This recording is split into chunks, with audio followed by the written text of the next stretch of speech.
Nais ng kampo ni Pampanga Representative Gloria Macapagal Arroyo na ituloy na sa Lunes ang pagbasa sa kanya ng sakdal sa halip na sa Marso pa. Patuloy naman ang protesta ng mga militanteng grupo. Tanong nila, bakit naka-hospital arrest pa rin si Arroyo hanggang ngayon? May report si John Consulta. Kinalampag na may 100 militante ang Veterans Memorial Medical Center.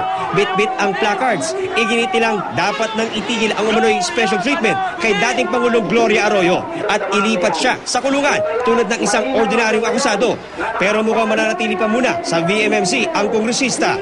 Kanina, sa pagdinig ng Pasay RTC Branch 112 sa kasong electoral sabotage laban kay Arroyo, iginit ng kanyang mga abogado na ituloy na ang arraignment o pagpasa ng sakdal sa kongresista sa Lunes, February 20. Iniurong kasi ng korte ang arraignment sa March 19 para isabay ang mga kapwa-akusadong sina Andan Ampatuan Sr. at Bintang Bidul.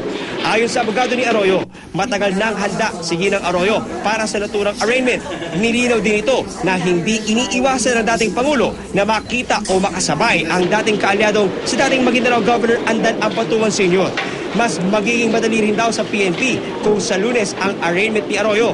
Mas madaling mag-secure ng isang tao kaysa sa tatlo. Especially if these three people are medyo high profile in a high profile case. Pero naniniwala ang DOJ na kaya ng PNP na i-secure ang tatlong akusado. Mas makakatipid rin daw ang gobyerno kung isang preparasyon na lang ang gagawin. Dalawang reasons yun, no? For orderly administration of justice and at the same time for practical reasons. Tatlo silang pare-pareho na dapat i-maximum security and iniisip lang namin isang bagsakan lang ang logistical arrangements nila.